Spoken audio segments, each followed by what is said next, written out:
मैं दुनिया की बदकिस्मत लड़कियों में से एक थी जिसके माँ बाप बचपन में ही मर गए थे, जो अपनी मामी के रहम करम पर थी। मामा भी कुछ खास मेहरबान नहीं थे, लेकिन कभी कभी ख्याल रख लेते थे।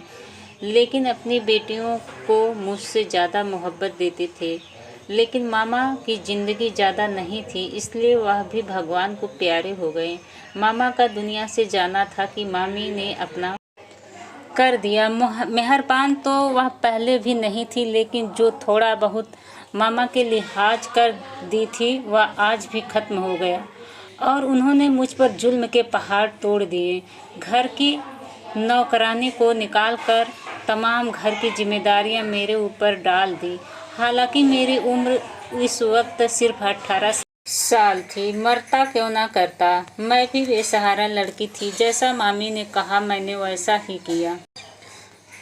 मामी के एक भाई था जिसकी उम्र 25 साल थी। वह मुझसे मोहब्बत कर बैठा, लेकिन मामी को यह बात कहाँ बर्दाश्त थी कि जिससे वो इतनी नफरत करती है उसी को अपनी भाभी बना ले। मामी तो अपने भाई के लिए कोई डॉक्टरनी बीवी लेकर आने वाली थी, किसी ऊंचे खानदान की लड़की को भगाकर लाने वाली थी, जिससे कि मैं खूब सारा दहेज मिलता। और फिर मैं तो एक गरीब लड़की थी जो बचपन से ही माँ के टुकड़ों पर पड़ी थी। मेरी इतनी औकात नहीं थी कि मैं मामी के पढ़े लिखे भाई की बीवी बन सकूं। दहेज के नाम पर मेरे पास एक फूटी कौड़ी भी नहीं थे। मेरे पास तो सिर्फ मेरी एक खूबी थी कि भगवान ने मुझे हुस्न छप्पड़ फाड़ के दिया था। मैं खुद को आईने में खड़े होकर देखती हूँ तो मुझे यकीन नहीं होता कि मैं हूँ। मेरी खूबसूरती से ही मामी का भाई मुझ पर फिदा हो गया था। उधर मामी का भाई मेरे लिए बेताब हो रहा था। उसने अपनी बहन से कह दिया था कि दीदी मुझे शादी करनी है तो सिर्फ ऋतु से ही करनी है। मामी यह बात सुनकर बौखला गई थी और फिर मामी मुझे घर से निकालने की सोचने लगी। और फिर एक दिन मामी ने मुझे बताया कि तुम्हारे लिए एक रिश्ता आया था। मैंने उसे डन कर दिया है। फटाफट इस लड़के से शादी कर लो और मेरे घर से निकल जाओ। वापस कभी मेरे घर में आने की ज़रूरत नहीं है। तुझे भी इस नरक में आने का कोई शौक़ नहीं था। इसलिए मैं खुश हो गई। चलो इस नरक से छुट्टी मिली। मुझे भी मामी के भाई से शादी करने का कोई शौक़ नहीं था, इसलिए फिर तो पल ही पल मुझे मामी मारती, ऐसी मौत जिसे ना मौत कर सकते ना ज़िंदगी कह सकते। मेरे होने वाले दूल्हा ने दहेज के नाम पर कुछ भी नहीं मांगा था। यहाँ तक कि मेरे लिए कपड़े वगैरह भी वह खुद अपने पास ही लेकर आया था। मुझे हैरत हो रही थी कि क्या दुनिया में कोई ऐसा भी हो सकता है। मामी ने मुझे बताया कि वह तुम्हारे हुस्न का दीवाना हो गया है। तुम्हारी तस्वीरें देखते ही तुझे पसंद कर लिया है, इसलिए उसने बिना दहेज की तुमसे शादी की है। मैंने भी सोचा चलो मेरी खूबसूरती किसी तो काम आई। बहुत ही जल्द मेरी शादी हो गई और मैं अपने ससुराल आ गई। ससुराल के ठाट बाट देखकर मैं तो दंग रह गई। घर किसी महल से कम नहीं लग रहा था। मुझे अपनी किस्मत पर नाज हो उठा। मैं सोचने लगी कि मामी को मुझ पर क्या प्यार आया कि मेरी शादी इतने बड़े घर में करा दी। वह अपनी बेटी की भी तो शादी यहाँ करा सकती थी। लेकिन फिर सोचा शायद उनकी बेटी को मेरे होने वाला दूल्हा पसंद ना किया हो, इसीलिए मजबूरी में अपने भाई को बचाने के लिए उन्होंने मेरी शादी इस घर में कर दी। लेकिन शादी की पहली रात ही मेरी सारी खुशियां हवा हो गई जब मुझे मेरे पति के बारे में एक ऐसी हकीकत के बारे में पता चला जिसे सुनकर मेरे सिर पर आसमान गिरा। मैं दुल्हन के रूप में बैठी थी और अपने पति का इंतज़ार कर रही थी। मेरे पति समीर अंदर दाखिल हुए। मेरा चेहरा झुका हुआ था। वह मेरे करीब आकर बैठ गए, लेकिन मुझे ना जाने क्यों किसी अनहोनी का एहसास हुआ। उन्होंने मुझे बिना देखे ही कहा कैसी हो। मैंने कहा आप घूंघट पलट कर देख लें कि मैं कैसी हूँ। तो वह एक जोरदार कहकहा लगाकर हंसने लगा। मुझे उनके ज़ोर से हंसने पर कुछ अजीब सा लगा कि वह हंस क्यों रहे हैं। मैं सोचने लगी शायद यह मुझे पसंद नहीं करते, किसी को और पसंद करते होंगे। उनकी मर्जी के खिलाफ इनकी शादी मुझसे करा दी गई होगी, इसीलिए मुझे इग्नोर कर रहे हैं। मैंने उनसे फिर सवाल किया कि आप मुझे पसंद नहीं करते। मेरे इतना कहते ही एक ज़ोरदार कहकहे के साथ वो फिर से हंसने लगे। इस बार उनका हंसना मुझे बहुत ज़्यादा बुरा लगा। मेरा दिमाग ख़राब हो गया, बहुत ज़्यादा गुस्सा आने लगा। यह क्या बात हुई? यह क्या तरीका है अपनी नई नवेली दुल्हन से बात करने का? मैं सोच रही थी कि एक बार मेरी तरफ मुड़कर देख लें तो यह उस लड़की को भूल जाएंगे। मेरी खूबसूरती के आगे उस लड़की की यादें इन्हें नहीं आएगी, क्योंकि मैं थी ही इतनी खूबसूरत। मेरी खूबसूरती के आगे चाँद भी फीका लगता था, लेकिन वह मेरी तरफ देख ही नहीं रहे थे। सामने दीवार की तरफ ही वो देखे जा रहे थे। मेरा दिल टूट सा गया। मैंने तो सोचा था कि मेरे पति और मेरे ससुराल वालों की खूब सेवा करूंगी, उनका दिल जीत लूंगी, जिससे कि मुझे वापस मामी के घर ना आना पड़ेगा। ऐसी सोच विचार में हैरान परेशान बैठी थी, तभी मेरे शौहर ने एक बात कही, जिसे सुनते ही मेरे सिर पर आसमान गिर पड़ा। समीर कहने लगे कि देख नहीं रही हो कि मैं अंधा हूँ। उनके इतना कहते ही पहले तो मैं सदमे में आ गए। कुछ देर तो मैं खुद को संभालने में लगी रही। फिर मैंने थोड़ी हिम्मत करके कहा, देखो समीर, यह वक्त मजाक करने का नहीं है। मुझे इस तरह का मजाक बिल्कुल पसंद नहीं है। मुझे तो यही लगा था कि समीर मुझसे मजाक कर रहे हैं। मैंने फिर से अपनी बातों को जारी रखा। मैंने कहा, देखो समीर, यह वक्त मजाक करने का नहीं है, प्यार भरी बातें करने का है। तुम इस तरह की बातें मत करो। मेरा दिल डूबा जा रहा है। भगवान आपकी आंखों की रोशनी को जिंदगी के आखिरी लम्हों तक आपके साथ रखे। मैं आपसे मोहब्बत करती हूँ और आपकी मोहब्बत मेरे लिए किसी पूजा से कम नहीं है। मेरी बात सुनकर वो हंसने लगे, कहने लगे, मैडम, यह दुनिया बहुत बेवफा है। अगर किसी इंसान के अंदर कोई कमी है तो दुनिया उससे मोहब्बत नहीं करती। वही अगर इंसान के पास सब कुछ है, बहुत सारी खूबियाँ हैं, दौलत है, पैसा है, तो दुनिया उससे मोहब्बत करती है, उससे वफा करती है। लेकिन मेरे अंदर सबसे बड़ी कमी है कि मैं देख नहीं सकता। मैं अंधा हूँ और मैं तुम्हारी मोहब्बत के काबिल नहीं हूँ। मैंने सबके मुंह से सुन रखा था कि तुम बहुत खूबसूरत हो, लेकिन अफसोस है मैं तुम्हारी खूबसूरती, तुम्हारे हुस्न को देख नहीं सकता। समीर बोले जा रहे थे और मुझे अभी लग रहा था कि समीर मजाक कर रहे हैं। मुझे समीर के इस तरह मजाक पर बहुत गुस्सा आ रहा था, लेकिन धीरे धीरे मुझे भी अंदाज़ा होने लगा कि समीर झूठ नहीं बोल रहे हैं। यह कोई मजाक नहीं था, यह बाकी सच था कि समीर अंधे थे। उन्हें पता था बाथरूम किस तरफ है, इसलिए वह आसानी से बाथरूम चले गए। फ्रेश होकर बाहर आए तो उन्होंने मुझे आवाज़ लगाई, मैडम जी, क्या आप कमरे में हैं? मैं कमरे में बैठी थी, लेकिन मैंने उनकी बातों का कोई जवाब नहीं दिया। उन्होंने मुझे दोबारा पुकारा, मैं तब भी नहीं बोली। मुझे बहुत ज़्यादा गुस्सा आ रहा था। मुझे इस आदमी से नफरत सी महसूस हो रही थी, जो कि मेरा पति था। मैं कैसे तकलीफ से मुझे नहीं गुजर रही थी, मुझे नहीं मालूम था, या सिर्फ मैं ही जानती थी। किसी को भी मेरी तकलीफ से कोई मतलब नहीं था। दिमाग में ना जाने कितने सवाल उठ रहे थे कि घर छोड़कर चली जाऊं तो जाऊंगी कहाँ? मामी का घर कोई ठिकाना नहीं था। फिर जाऊं तो जाऊं कहाँ? मजबूरन उस घर में रहने का फैसला कर लिया। यह एक कड़वी सच्चाई थी जो मुझे स्वीकार करनी थी। एक पल ही मेरी खुशियों का, मेरे सपनों का महल ढहकर चकनाचूर हो गया।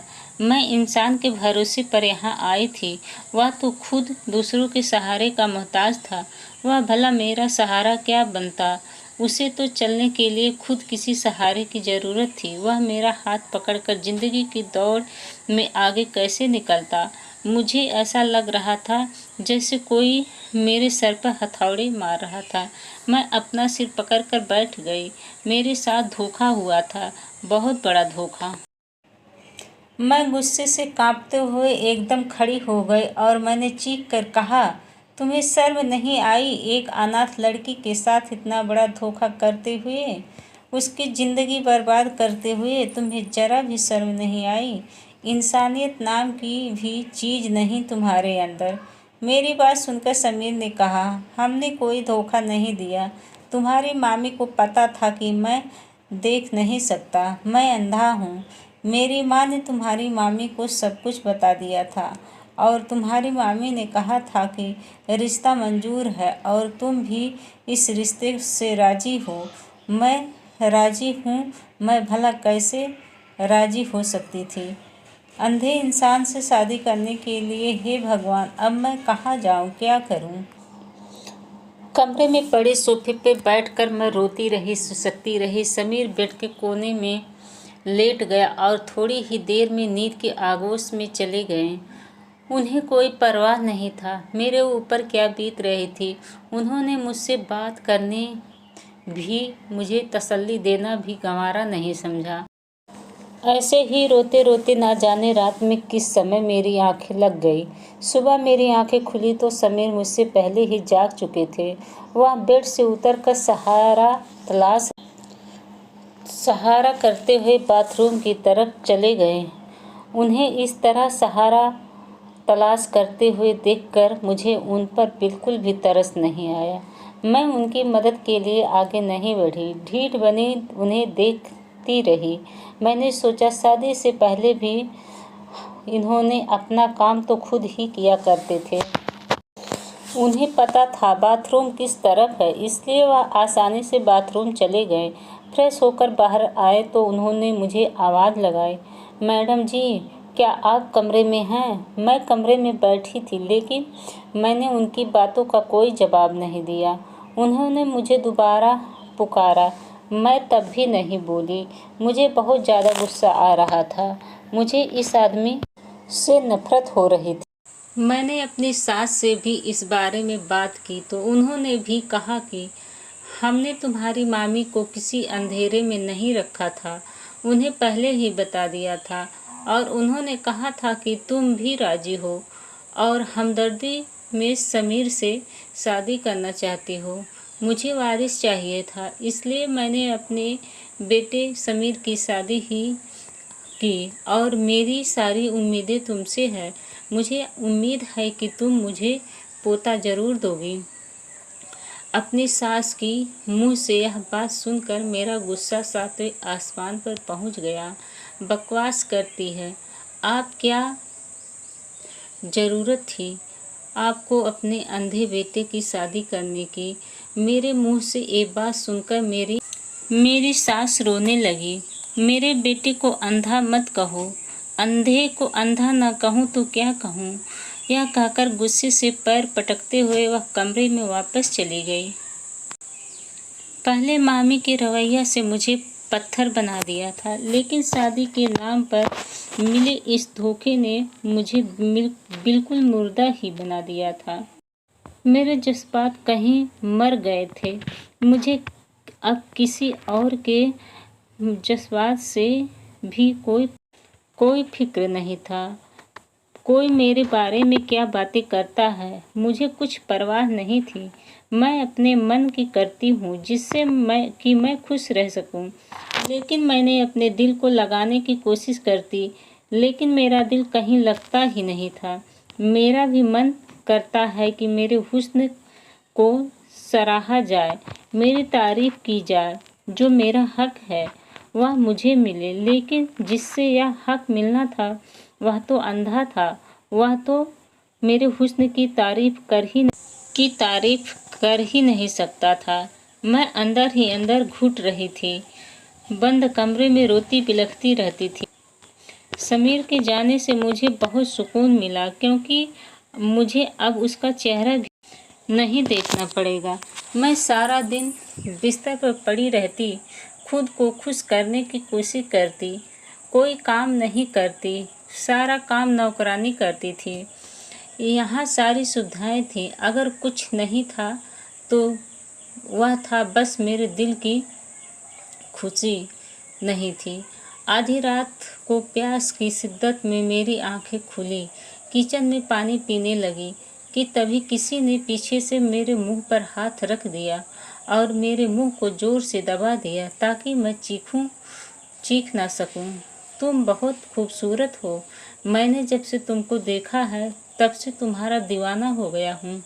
अब तुम्हारा पति घर पर नहीं है, हालांकि वह देख नहीं सकता, लेकिन फिर भी मैं अकेले में आना चाहता था जिससे कि तुमसे मिलकर बातें कर सकूं, क्योंकि तुमसे खुलकर अपनी मोहब्बत का इजहार कर सकूं। मैं तुम्हें बता दूं कि मैं तुम्हारे पड़ोस में रहता हूं। मेरे कमरे की खिड़की से तुम्हें बालकनी में खड़ा देखता हूं। मुझे अफसोस है तुम जैसी हसीन लड़की की शादी एक ऐसे इंसान से हो गई, तुम्हारा हुस्न देख ही नहीं सकता। वो इंसान सरगोशी के अंदाज में बोलता जा रहा था। मैंने आंखें घुमा के देखा, उसने नकाब पहना हुआ था और सिर्फ उसकी आंखें दिख रही थी। मैं किस्मत की मारी हुई लड़की थी। जब किसी और के मुंह से अपने लिए तारीफ सुनी तो मुझे बहुत अच्छा लगा। इसकी बातों पर गुस्सा होने के बजाय मुझे इसकी बातें अच्छी लगी और ऐसी बातें ही मैं सुनना चाहती थी जो मेरे हुस्न की तारीफ करे। मैंने उसे इशारों में कहा, मुझे बोलने दो। उसने मेरे मुंह से हाथ हटा दिया। मैंने कहा, तुम कौन हो? उसने बताया, मैं तुमसे मोहब्बत करता हूँ और रोज़ाना तुम्हें देखता हूँ। मैंने उससे कहा, यहाँ से चले जाओ, मेरे पति आ जाएंगे। उसने कहा, तुझे तुम्हारे पति की खबर है, वह कल सुबह ही आएंगे। लेकिन फिर भी मुझे आपकी सास का डर था। उस रात तो मैंने उसे भगा दिया, लेकिन अब समीर काम से कहीं जाते तो वो आ जाता। जाने कौन सा रास्ता चोर रास्ता बनाया हुआ था। पहले वह किचन में आ जाता था, अब मेरे कमरे में भी आ जाता है। हम दोनों बातें करते रहे, मेरे हुस्न की तारीफ करता रहता। मैं सुनती रहती और मुझे अच्छा लगता, लेकिन वह हमेशा नकाब में ही रहता। मैं उसको बोलती थी, नकाब हटाओ और मुझे अपना चेहरा दिखाओ, तो वह मना कर देता कि टाइम आने पर दिखा दूंगा। नकाब के अंदर से उसकी आंखें दिखाई देती है, जो कि बहुत ही ज़्यादा खूबसूरत है।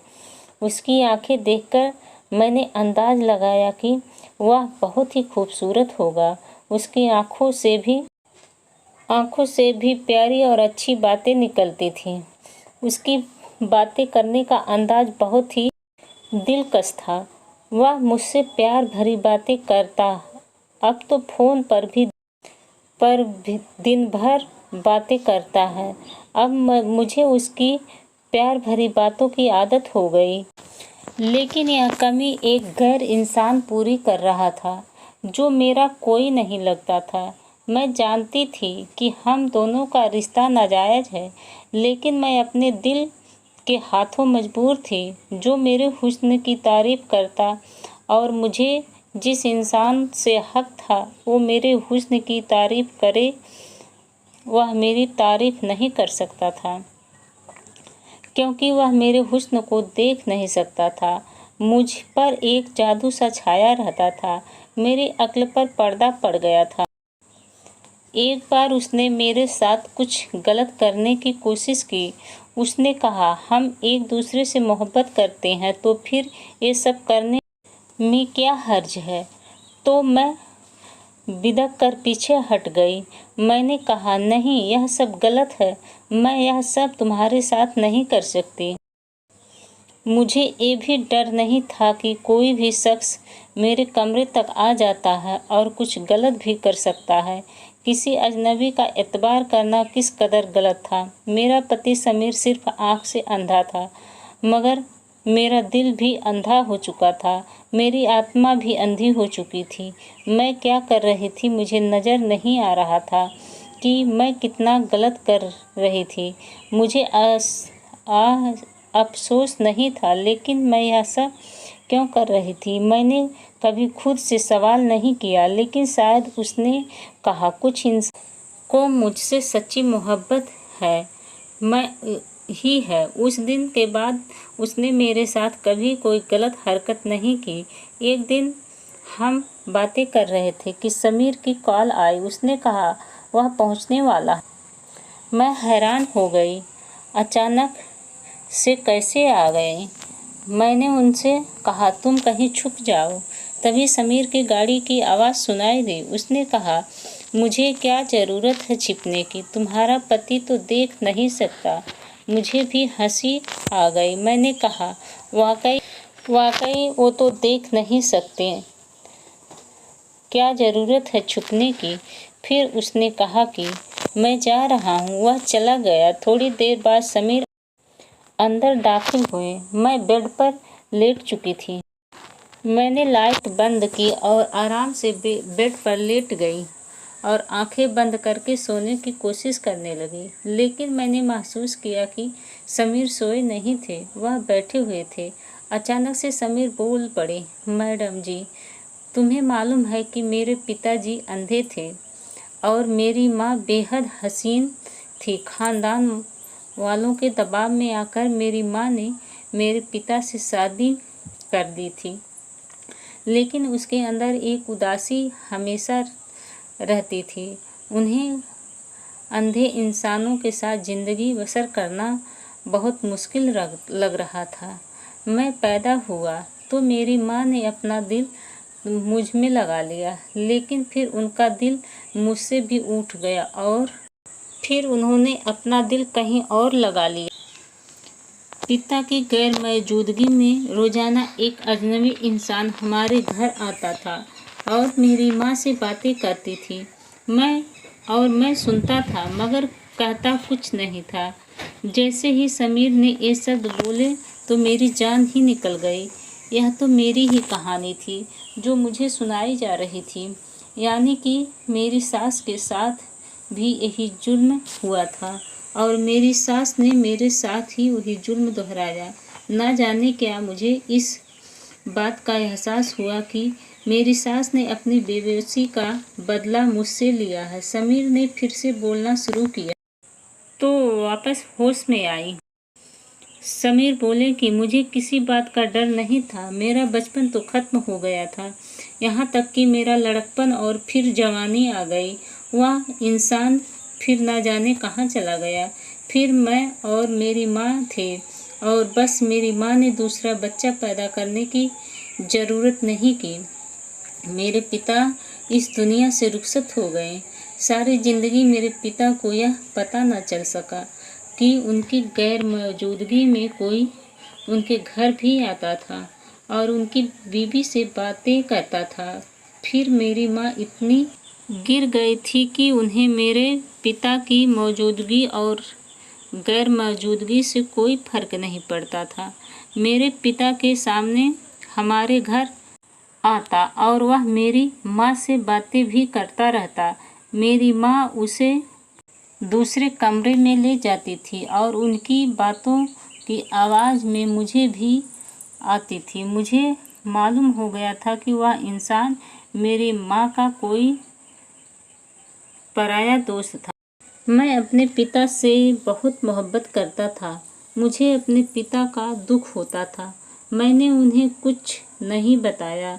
तुम जानती हो, मैं जन्म से अंधा नहीं था। मैं बचपन में देख सकता था और मैं अपनी माँ की हरकतों सब देखता रहता था। अपनी आँखों से धीरे धीरे मेरी रोशनी जाती रही, क्योंकि अंधापन मेरे बाप की तरफ से मुझे विरासत में मिला था। मैंने लड़कपन को पहुंचा तो बिल्कुल अंधा हो चुका था और मुझे खुशी थी कि मैं अपनी माँ की गलत हरकतें नहीं देख सकता था। मेरी माँ क्या करती थी, फिर मुझे एहसास हुआ कि मुझे यह सब नहीं करना चाहिए। मुझे दूसरों के खातिर अपनी ज़िंदगी बर्बाद नहीं करना चाहिए, इसलिए मैंने अपना इलाज शुरू किया। और मैडम जी, शादी की रात जब पहली बार मैंने तुम्हें देखा था तो मैं तुम्हारे हुस्न को देखकर हैरान हो गया था। समीर यह कहते कहते खामोश हो गए। समीर की यह बात सुनकर मेरे सिर पर आसमान गिर पड़ा था। वह तो अंधे अंधे थे, फिर मेरे हुस्न को कैसे देख सकते थे? उन्होंने मेरा हुस्न कैसे देख लिया? मैं एक झटके में उठ कर बैठ गई और अंधेरे में उनको देखने लगी। वह किसी साये की तरह ही मुझे नजर आ रहे थे। आपने मुझे कैसे देख लिया? आप तो मुझे देख ही नहीं सकते थे। मुझे अपनी आवाज़ किसी गहरे कुएं से आती हुई महसूस हुई थी। मेरा दिल डूब गया था। वह क्या कह रहे थे?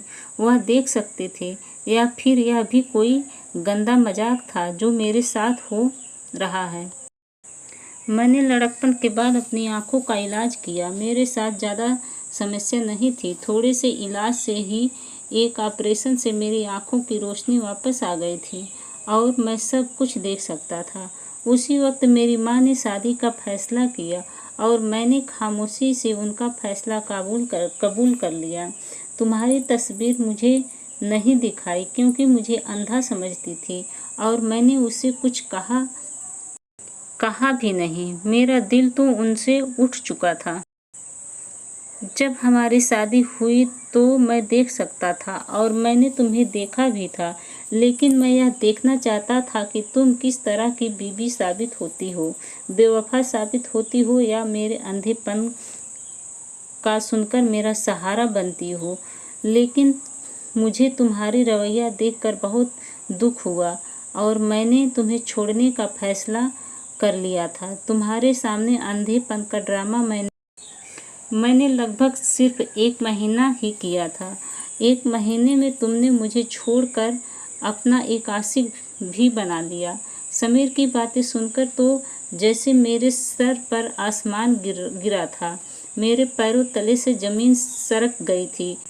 मैडम जी, वो नकाबपोश कोई और नहीं था, मैं ही था। उनकी बात सुनकर तो मुझ पर बेहोशी आने लगी थी। मेरे साथ क्या हो रहा था मुझे समझ नहीं आ रहा था। मैं अपनी किस्मत पर रोने रही थी। कैसे मैनेज करूं मुझे समझ में नहीं आ रहा था। आपने यह सब क्यों किया मेरे साथ? मैंने हिम्मत करके समीर से सवाल किया। समीर ने उठकर कमरे की लाइट ऑन कर दी और वह नकाब दराज से निकालकर अपने चेहरे पे पहन लिया और बोला, देखो, मैं ही हूँ वही शख्स जो तुमसे मिलने आता था। मैंने अपने पति से इस कदर नफरत करती थी कि मैंने कभी गौर ही नहीं किया कि ये आंखें मेरे पति की है जिन्हें मैं देखती हूँ नकाब के पीछे, जो उस इंसान में छुपी रहती थी। मैडम जी, अगर मैं शादी के बाद अंधा हो जाता किसी हादसे में, तो क्या तुम तब भी मुझसे रिश्ता तोड़ लेती, मुझे छोड़कर चली जाती? समीर के सवाल ने मुझे शर्मिंदा कर दिया था। मेरे पास बोलने को कुछ भी नहीं था। मेरा दिल कर रहा था कि ज़मीन फट जाए और मैं उसमें समा जाऊं। मुझे उस नकाबपोश से मोहब्बत हो गई थी जो सिर्फ मेरा ही पति था। और अब मैं क्या करूं, जाऊं कहां? मेरी समझ में कुछ नहीं आ रहा था। तभी मेरे पति समीर बोले, मैं तुमसे नाराज़ नहीं हूँ। मैं हालात का मारा हुआ इंसान था जिसने अपनी माँ की बेवफाई देखी थी और मैं उसकी सज़ा एक मासूम लड़की को देना चाह रहा था, उसे आजमा कर। लेकिन आज मुझे एहसास हो रहा है कि मैंने गलत किया। मैं तुम्हें माफ़ करता हूँ क्योंकि मैं तुम्हारे किरदार को जान गया हूँ। तुमने एक अजनबी से सिर्फ बातें की है, अपनी हदों का ख्याल रखा है। तुम्हारे इरादे गलत नहीं थे, तुमने कोई भी गलत काम नहीं किया था।